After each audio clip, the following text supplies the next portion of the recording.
नमस्कार दोस्तों, जय श्री राम, जय सीताराम, जय जय हनुमान, जय बागेश्वर धाम सरकार। दोस्तों, सिंदूर औरतें के सुहाग का प्रतीक होने के साथ उनके श्रृंगार में भी सबसे ज्यादा महत्वपूर्ण होता है। लेकिन अगर आपसे यह कहा जाए कि आपके सिंदूर लगाते समय की गई यह गलतियां आपके पति को बुरी तरह कर्ज में डूबो देंगे और आपको लकीर का फकीर बना देंगे, तो आपको कैसा लगेगा? दोस्तों, घबराने की जरूर नहीं है। यह सब हम आपको डरने के लिए नहीं कर रहे हैं, बल्कि बागेश्वर धाम के गुरुजी ने अपने भक्तों को सिंदूर लगाने के कुछ ऐसे महत्वपूर्ण नियम बताएं जिन्हें जन के बाद आप अपने पति के लिए किस्मत के दरवाजे खोल सकती हैं और उनकी तरक्की दिन दुगनी रात चौगुनी हो सकती है। लेकिन वही साथ में गुरुजी ने यह भी बताया कि जो औरतें सिंदूर लगाते समय ये गलतियां करती हैं, उनके पति की उम्र तो कम होती ही है, साथ ही दुर्भाग्य भी उनके दरवाजे पर दस्तक देता है। तो अगर आप भी जानना चाहती हैं कि सिंदूर लगाते समय हमें कौन सी बटन का ध्यान रखना चाहिए, तो इस वीडियो को आखिर तक जरूर देखिएगा।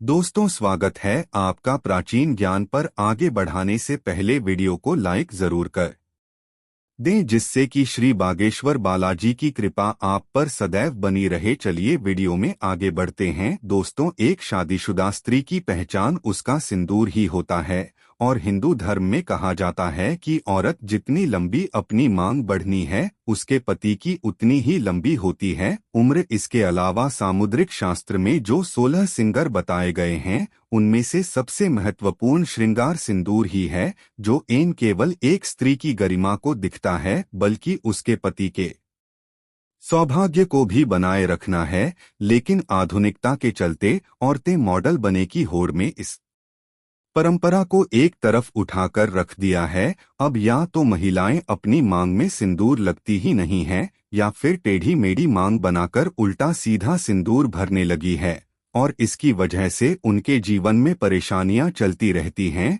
और फिर वह औरतें अपने भाग्य को और भगवान को दोष देती हैं। लेकिन आज का वीडियो देखने के बाद आप जरूर समझ जाएंगे कि हमारी ही गलतियां हमारे कर्मों का निर्धारण करती हैं और हम पर भारी पड़ती है। तो गुरु जी कहते हैं कि जो औरतें सर धोने के तुरंत बाद सिंदूर लगा लेती हैं या फिर गले बालों में सिंदूर लगती हैं, तो ऐसे में उनके पति कर्ज में डूबने लगता है और उनके कम धंधे भी ठप होने लगता है। साथ ही आपको ये भी बता दें कि शास्त्रों के अनुसार गले बालों में सिंदूर भरने से इसका प्रभाव महिलाओं के मां पर पड़ सकता है और उनके मां में बुरे बुरे विचार आ सकते हैं, और ऐसा करने से पति पत्नी के रिश्ते में लड़ाई झगड़ा और परिवार में क्लेश हो सकता है। औरतें को हमेशा अपने बाल धोने के बाद सूखने चाहिए और उसके बाद ही अपनी मांग भरनी चाहिए। इसी के साथ गुरु जी यह भी कहते हैं कि फैशन में महिलाएं अलग अलग बनावट के कपड़े पहने लगी है।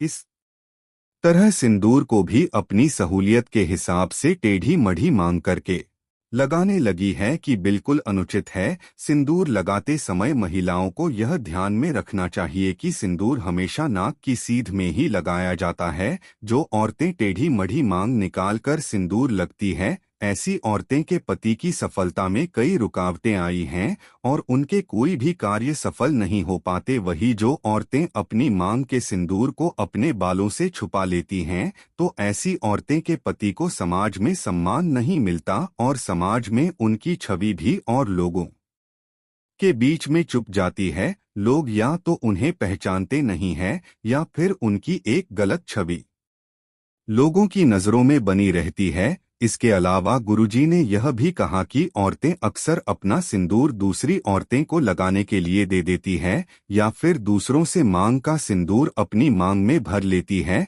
अगर आप भी उन्हें औरतें में से हैं जो अपना सिंदूर किसी दूसरी औरत को लगाने के लिए देती है या फिर किसी और का सिंदूर अपनी मांग में लगा लेती है या किसी और की बिंदी लगा लेती है, तो आपके पति का भाग्य आप खुद ही दुर्भाग्य में बादल रही है। कभी भी किसी और की बिंदिया या सिंदूर मांग कर लगाने से हमारे पति के जीवन में भी वही दुख और तकलीफ आने लगती है जो उसे स्त्री के जीवन में होते हैं। और अगर आप अपनी बिंदी और सिंदूर किसी और को लगाने के लिए देती हैं, तो तो इससे आप अपना सौभाग्य उसे स्त्री को खुद दे देती है। तो इसीलिए आप अपनी किसी भी चीज को दूसरों को दे सकती है या दूसरों से मांगकर कुछ भी इस्तेमाल कर सकती हैं, लेकिन अपनी बिंदी और सिंदूर को किसी को देने और किसी से देने से पहले 1000 बार जरूर सोचिएगा। इसी के साथ दोस्तों, गुरुजी ने सिंदूर लगाते समय हमें किन बटन का ध्यान रखना चाहिए यह भी बताया है। गुरुजी कहते हैं कि औरतें को हमेशा नाक की सीध में लंबा सिंदूर लगाना चाहिए। माना जाता है कि औरत अपनी मांग जितनी लंबी भारती है, उसके पति की आयु भी उतनी ही लंबी होती है और उसकी तरक्की के रास्ते भी खुलती चले जाते हैं। अगर आप एक कामकाजी महिला हैं और हर रोज सिंदूर लगाना में आपके लिए मुमकिन नहीं है, तो आप यह ध्यान रखें कि 30 त्योहार के मौके पर सिंदूर जरूर लगे और हो सके तो जब भी आप किसी मंदिर या फिर पवित्र स्थान पर जाएं तो वहां का सिंदूर लेकर अपनी मांग में जरूर भरे। और जिन स्त्रियों की नई नई शादी हुई है, वे अपनी शादी का सिंदूर संभल कर रखें और इस सिंदूर में और सिंदूर मिलकर लगाते रहे और कम से कम 40 दोनों तक यह सिंदूर जरूर लगाकर रखें। इसी के साथ गुरुजी ने यह भी कहा कि 30 त्योहार के मौके पर करवा चौथ पर अपने पति से सिंदूर लगवाना भी आपके सौभाग्य को बढ़ा सकता है। इसी के साथ महिलाओं को यह ध्यान रखना चाहिए कि सिंदूर लगाते समय अगर सिंदूर उनकी नाक पर गिर जाता है तो उनके पति की आयु बढ़ जाती है। वहीं अगर सिंदूर गलती से जमीन पर गिर जाता है तो इससे महिलाओं के जीवन में जरूर कोई ना कोई संकट आने वाला होता है। तो सिंदूर लगाते समय इन बटन का विशेष ख्याल रखना चाहिए। हमारे हिंदू धर्म में एक कथा प्रचलित है कि वनवास के बाद जब एक बार सीता माता अपनी मांग को सिंदूर से भर रही थी, तब हनुमान जी सीता माता के पास जाकर पूछते हैं कि माता, आप यह क्या कर रही हैं? तब सीता माता ने हनुमान जी को बताया कि वह श्री राम की लंबी आयु के लिए अपनी मांग में सिंदूर भर रही है। इससे श्री राम प्रसन्न होते हैं।